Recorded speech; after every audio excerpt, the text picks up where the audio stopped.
Jolly Grant airport से पिथौरागढ़ के लिए हवाई सेवा शुरू। मुख्यमंत्री पुष्कर सिंह धामी ने किया शुभारंभ। केंद्रीय उड्डयन मंत्री ज्योतिरादित्य सिंधिया भी वर्चुअली हुए शामिल।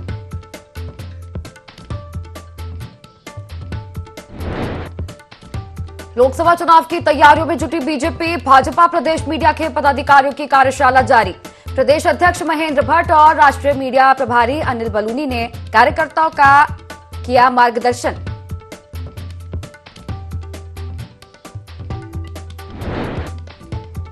चमोली के लाल के सियाचिन में हृदय गति रुकने से हुई मौत। उमेद सिंह 14 गढ़वाल राइफल में नायब सूबेदार पद पर थे तैनात। गांव में शोक की लहर।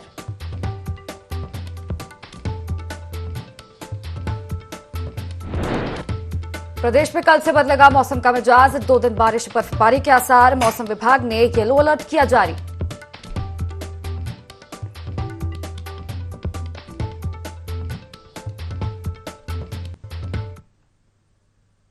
नमस्कार, देवभूमि लाइव में आप सभी का बहुत स्वागत है और मैं हूं आपके साथ तिशा। अब हेडलाइंस के बाद खबरों का रुख करेंगे। खबर पिथौरागढ़ से बता रहा है आपको, जहां नैनी सैनी एयरपोर्ट पर कार्यक्रम का आयोजन किया गया। सीएम पुष्कर सिंह धामी इस कार्यक्रम में शामिल हुए। बता दें, देहरादून पिथौरागढ़ हवाई सेवा का शुभारंभ यहां मुख्यमंत्री पुष्कर सिंह धामी ने किया। जिन्होंने लगातार हमारी हर बात कभी मना नहीं किया, हमेशा जितनी उत्सुकता से उनसे बात करते थे, जितनी गर्मजोशी से बात करते थे, उस बात को उतने ही सहज भाव से लेकर उसको आगे बढ़ाते थे। अपने विभाग को, अन्य अधिकारियों को लगातार निर्देशित करते रहे। उसी का परिणाम है कि आज हमारी ये हवाई सेवा प्रारंभ हो रही है। भारत सरकार के यशस्वी नागरिक उड्डयन एवं इस्पात मंत्री आदरणीय ज्योतिरादित्य सिंधिया जी, इस क्षेत्र के अल्मोड़ा पिथौरागढ़ लोकसभा क्षेत्र के लोकप्रिय सांसद आदरणीय अजय टमटा जी,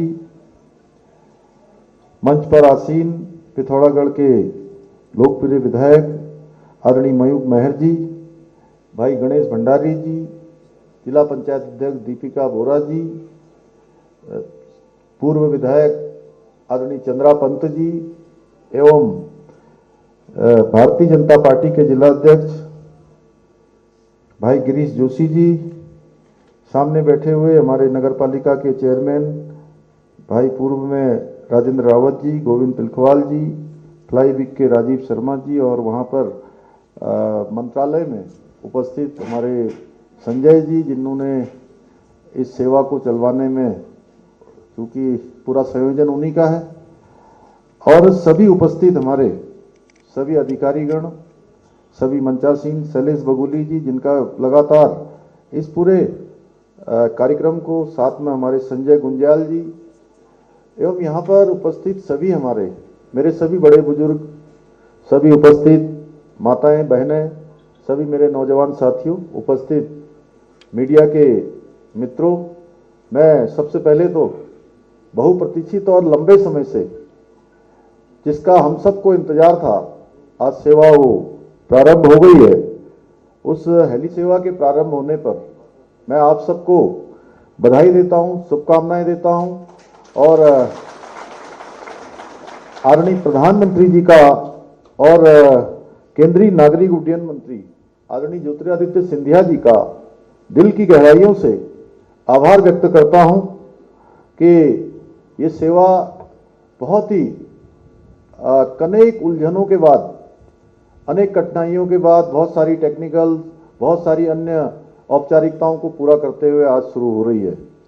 आप सभी जानते हैं, हम सब लोग जानते हैं कि उत्तराखंड हमारा धार्मिक एवं पर्यटन की दृष्टि से बहुत ही महत्वपूर्ण राज्य है और राज्य सरकार के प्रयासों से श्रद्धालुओं को और पर्यटकों को राज्य के अंदर आवागमन की हर सुविधा मिले, हर प्रकार से उनका यहाँ के देव दर्शन, यहाँ के हमारे धार्मिक स्थानों का, हमारे सीमांत क्षेत्रों का, जो ऐसे हमारे पर्यटकों के लिए स्थान हैं, उन स्थानों पर आना जाना बहुत आसानी से हो, सहजता से हो, सरलता से हो।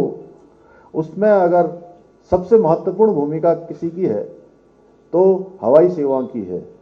अभी आदरणीय ज्योतिरादित्य जी कह रहे थे कि देहरादून से यहाँ आना 11 घंटे तो तब हुआ जब ऑल वेदर रोडें बन गई, और उससे पहले तो लगभग 17 घंटे और कभी कभी 20 घंटे से भी अधिक का समय लग जाया करता था पिथौरागढ़ से देहरादून पहुंचने में। जहां आपकी पढ़ाई हुई, बहुत लंबा सफर, और एक दिन क्या 24 घंटे तक जो है लोगों को सफर में ही रहना पड़ता था। हम सब जानते हैं भाइयों बहनों, जॉली ग्रांट एयरपोर्ट को अंतर्राष्ट्रीय स्तर का बनाने का पूरा प्रयास हो रहा है। आदरणीय प्रधानमंत्री जी के मार्गदर्शन में, ज्योतिरादित्य जी के निर्देशन में लगातार उस पर काम चल रहा है। पिछले वर्ष भी एक टर्मिनल का उद्घाटन आपने यहां पर आकर किया था, और अभी उस पर विस्तार का काम लगातार तेजी से चल रहा है। इसके साथ साथ जो चलिए अब बुलेटिन में आगे बढ़ेंगे। यूनिफॉर्म सिविल कोड का मसौदा तैयार करने के लिए बनी कमेटी 2 फरवरी को अपना ड्राफ्ट प्रदेश सरकार को सौंपेगी और इसे आगामी विधानसभा सत्र में विधेयक लाकर समान नागरिक संहिता को प्रदेश में लागू करेंगे, जिसको लेकर सियासत भी अब जारी है। भाजपा के प्रदेश अध्यक्ष महेंद्र भट्ट ने कहा कि 2022 के विधानसभा चुनाव में राज्य की जनता से वादा करते हुए यूसीसी लागू करने का संकल्प लेते हुए यूसीसी कमेटी का गठन किया गया था। समिति ने अपना काम पूरा कर लिया है और 2 फरवरी को यूसीसी समिति अपनी रिपोर्ट प्रदेश सरकार को सौंपेगी। उन्होंने कहा कि वे इसके लिए मुख्यमंत्री का आभार व्यक्त करते हैं।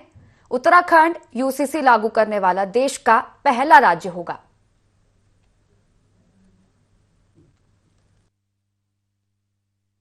उत्तराखंड में हमने अपने संकल्प पत्र में समान नागरिक संहिता को लागू करने का जो वचन जनता से दिया था, उसको हम लागू करने जा रहे हैं। तो मुख्यमंत्री जी ने विस्तृत रूप से उसका उल्लेख कर दिया है। विधानसभा के अंदर विधेयक आएगा और विधेयक के अंदर चर्चाएं होंगी। चर्चा को विधेयक पास हो, ऐसा हम सबको विश्वास है। जहाँ तक अपोजिशन का विचार, अपोजिशन के पास जब मुद्दे नहीं होते हैं तो इन मुद्दों पर खड़ा करने का वो लोग काम करते हैं। और आज देवभूमि के अंदर से समान नागरिक संहिता का विषय पूरे देश को जाने वाला, यही महत्वपूर्ण विषय है। राजधानी देहरादून में भाजपा प्रदेश मीडिया के पदाधिकारियों की वर्कशॉप शुरू हो गई है। बता दें कि देहरादून के एक निजी होटल में कार्यक्रम का आयोजन किया गया, जिसमें सभी जिलों के सोशल मीडिया पदाधिकारी शामिल हुए। 1 दिवसीय वर्कशॉप में केंद्र और राज्य सरकार की नीतियों को लेकर चर्चा की गई। साथ ही सोशल मीडिया के टूल को 2024 के लोकसभा चुनाव में उपयोग करने की बात की। बता दें कि वर्कशॉप में प्रदेश अध्यक्ष महेंद्र भट्ट के साथ राज्यसभा सांसद अनिल बलूनी और कई पदाधिकारी और कार्यकर्ता शामिल हुए।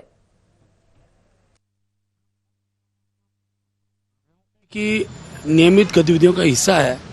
लोकसभा चुनाव है, लोकसभा चुनाव से पहले मीडिया में अपने कार्यकर्ताओं का क्या विजन है, उन सब में हमारी अपनी भूमिका और हम प्रभावी रूप से कर सके, इस भाव के साथ हमारे जो राष्ट्रीय प्रवक्ता हैं मीडिया प्रभारी अनिल बलूनी जी और 2 राष्ट्रीय प्रवक्ता आए हुए हैं। बाद मुख्यमंत्री का मार्गदर्शन सत्र यहाँ मिलेगा। 6 सत्रों की कार्यशाला मैं कहता हूँ। इसके बाद हम लोग अपने जिला स्तरीय कार्यशालाएँ करेंगे। और हमने क्योंकि पहली बार हमारा जो पूरा मीडिया का सिस्टम है वो मंडल स्तर में खड़ा किया है, तो मंडल स्तर से सब बातों को हम आगे बढ़ाएंगे और अपनी गतिविधियों का में मीडिया का महत्वपूर्ण स्थान रहे, इस दृष्टि से कार्यक्रम रखेगा। कांग्रेस के राष्ट्रीय अध्यक्ष मल्लिकार्जुन खड़गे के पीएम मोदी पर दिए गए बयान को लेकर भाजपा प्रदेश अध्यक्ष महेंद्र भट्ट ने पलटवार करते हुए उनके बयान का स्वागत किया और उनके बयान पर तंज कसते हुए कहा कि पीएम मोदी किसी को नारायण के रूप में दिखाई देते हैं तो किसी को शंकर के रूप में दिखाई देते हैं, इसलिए वे सर्वमान्य हैं। इसके बाद उन्होंने कहा कि मल्लिकार्जुन खड़गे की सभा में किराए पर भीड़ लाई गई थी, जो बीच सभा में ही उठकर चली गई, जिसको लेकर उन्होंने कुछ नहीं कहा।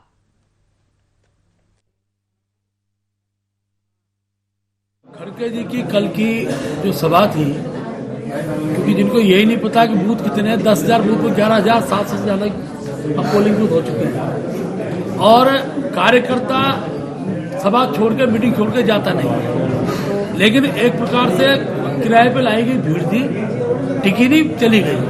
अब जब इस प्रकार का माहौल राष्ट्रीय अध्यक्ष की सभा का बनता है तो उनके मुंह से क्या निकल जाए, तो उन्होंने अगर मोदी जी को नारायण का अवतार कहा है तो उनका स्वागत करते हैं। मोदी जी किसी न किसी रूप में सबको दिखाई दे, किसी को शंकर के रूप में दिखाई देते हैं, हमको नारायण के रूप में दिखाई दिए। मोदी जी भारत के प्रधानमंत्री हैं, वो प्रधानमंत्री के रूप में पूरे देश को सर्वमान्य है। हरिद्वार रुड़की विकास प्राधिकरण जल्द ही अपनी हेल्प डेस्क शुरू करने जा रहा है, जिसके लिए प्राधिकरण के ऑफिस में अलग से डेस्क बनाई जाएगी। साथ ही फोन पर जानकारी के लिए भी व्यवस्था की जाएगी। वहीं इसे निर्माण के लिए प्राधिकरण ने आर्किटेक्ट भी नियुक्त किया है, जो लोगों के लिए निःशुल्क होगा।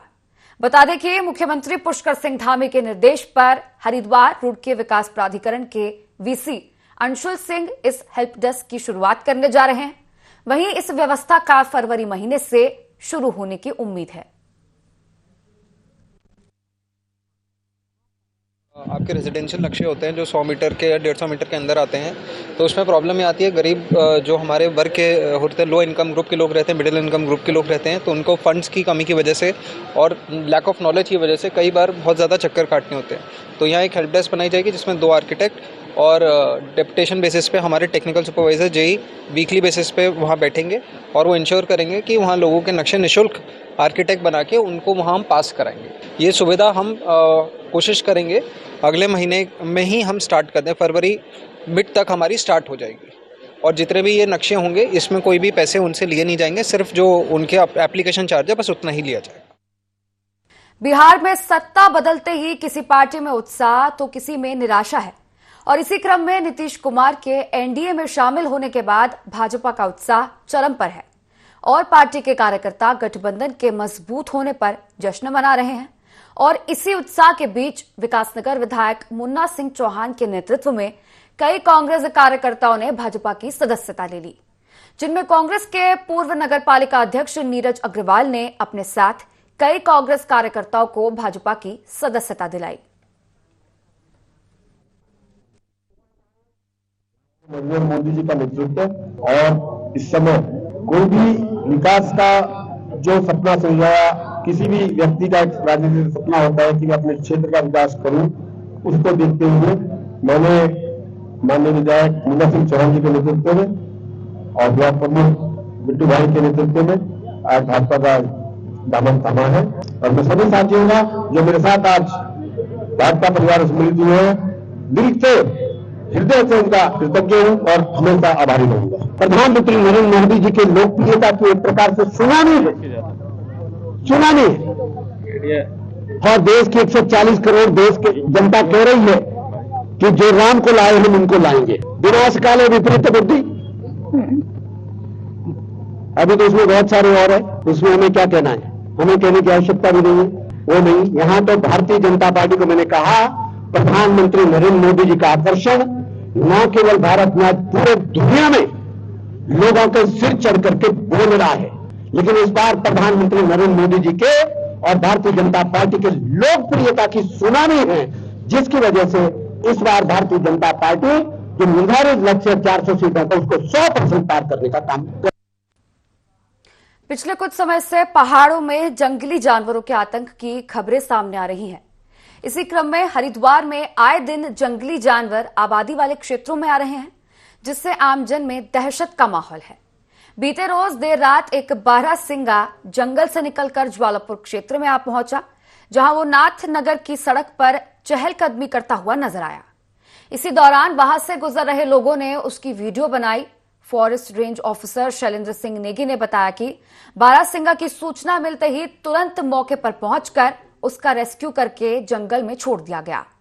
उन्होंने आगे कहा कि जंगली जानवर भोजन की तलाश में आबादी क्षेत्र का रुख कर रहे हैं।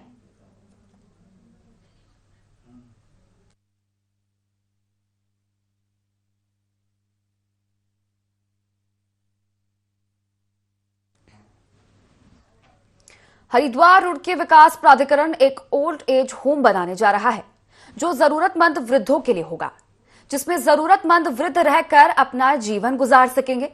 प्राधिकरण की बोर्ड मीटिंग में यह निर्णय लिया गया। इसके साथ ही विकास प्राधिकरण हरिद्वार में एक सर्किट गेस्ट हाउस भी तैयार करेगा, जिसके बारे में प्राधिकरण के उपाध्यक्ष अंशुल सिंह ने जानकारी दी कि रोशनाबाद क्षेत्र में भी एक आश्रम शिफ्ट किया जा रहा था। साथ ही जल्द से जल्द इनके लिए भूमि चिन्हित की जाएगी और काम शुरू किया जाएगा।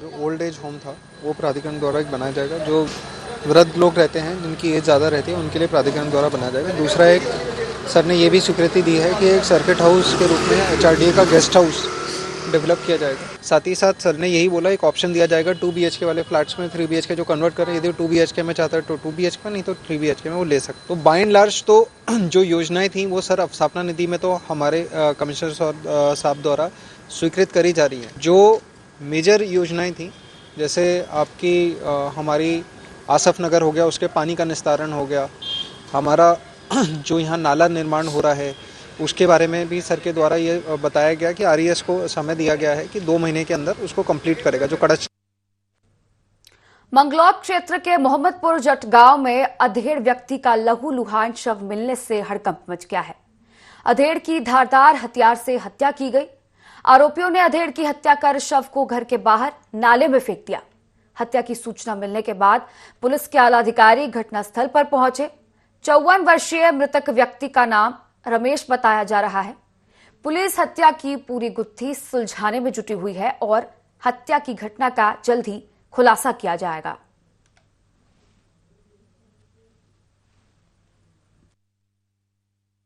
अवस्था में यहाँ मिला था और प्रथम दृष्टया जब हम लोग यहाँ पर पहुँचे हैं तो इसको धारदार हथियार से मार के इसके सर पर इसकी हत्या कही गई है। ये इस चीज़ को हम लोगों ने प्रथम दृष्टया संज्ञान में लिया है। गंभीर धाराओं में जो भी अभियोग है उसे पंजीकृत करके शीघ्र ही इसकी जो भी इसके पीछे है उसके अरेस्टिंग का हम लोग जल्दी ही प्रयास करेंगे। सभी एंगल्स पर काम कर रहे हैं। इसका सारे वेयरबाउट्स हम लोग खोज रहे हैं, क्या इसके पीछे क्या कारण हो सकते हैं।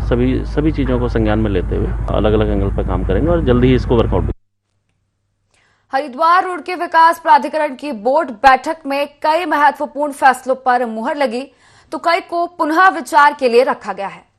गढ़वाल आयुक्त विनय शंकर पांडेय की अध्यक्षता में प्राधिकरण की बोर्ड बैठक संपन्न हुई।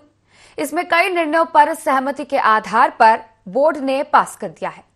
भल्ला स्पोर्ट्स स्टेडियम और कॉम्प्लेक्स के लिए राष्ट्रीय स्तर के 2 कोच रखने के प्रस्ताव को भी बोर्ड ने पास कर दिया है। सराय ज्वालापुर में प्राधिकरण के ट्रांसपोर्ट नगर की पहुंच हाईवे तक बनाने के लिए जमीन का क्रय होगा। वहीं चौराहों का भी सौंदर्यीकरण किया जाएगा।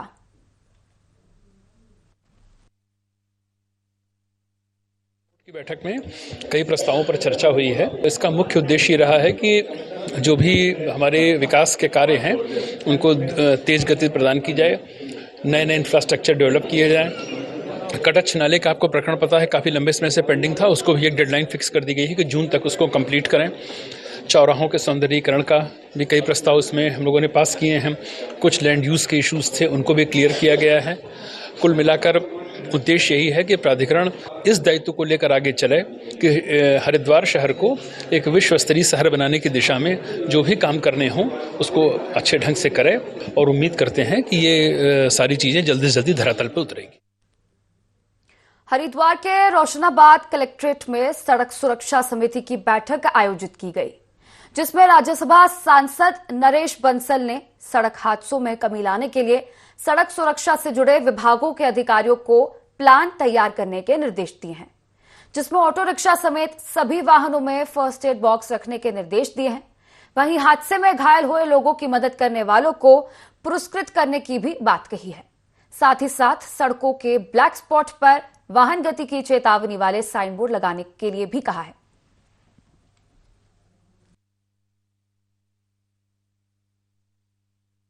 की ये बैठक वर्ष में 2 बार सांसद लेते हैं। पिछली बार भी मैंने ये बैठक ली थी, आज फिर मैं इस बैठक को लेने के लिए आया था।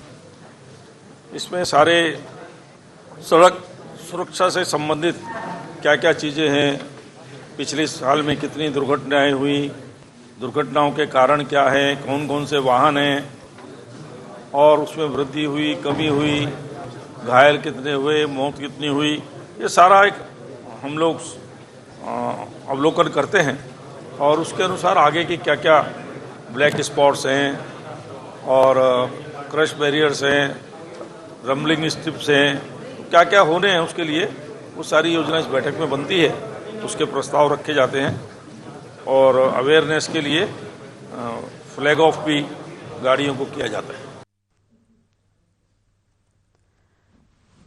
तो एक खबर हरिद्वार के रोशनाबाद कलेक्ट्रेट की बता रहा है आपको, जहां सड़क सुरक्षा समिति की बैठक का आयोजन किया गया।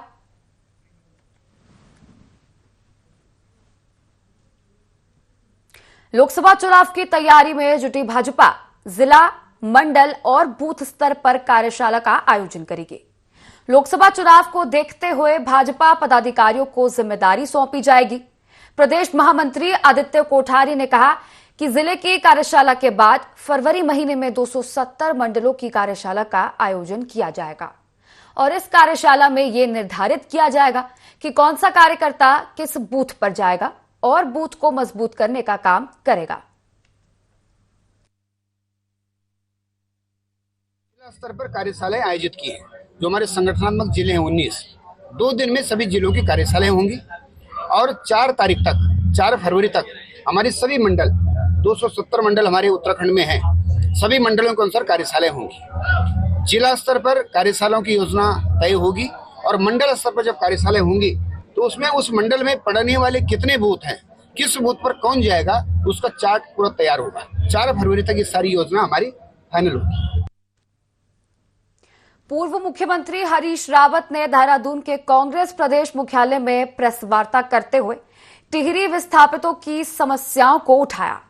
उन्होंने कहा 42 वर्ष बाद भी ये लोग जिस भूमि में बसे हैं उसका अभी तक उन्हें अधिकार नहीं मिला है। उन्होंने कहा कि सबसे चिंताजनक बात तो यह है कि हरिद्वार के पथरी क्षेत्र के भाग 1, 2, 3, 4 में बसे विस्थापितों की तीसरी पीढ़ी भी मारी मारी फिर रही है। साल 2016 में तत्कालीन सरकार ने मालिकाना हक दिए जाने के निर्देश जारी किए थे और पत्रावली तैयार करवाई गई, लेकिन सत्ता परिवर्तन के बाद यह प्रक्रिया ठंडे बस्ते में डाल दी गई। उन्होंने वन विभाग द्वारा कराए गए सर्वेक्षण और उसके निष्कर्ष को वापस लिए जाने की मांग उठाई और कहा कि टिहरी विस्थापितों को न्याय नहीं मिला तो वे 1 फरवरी को मौन व्रत रखकर अपना विरोध जताएंगे।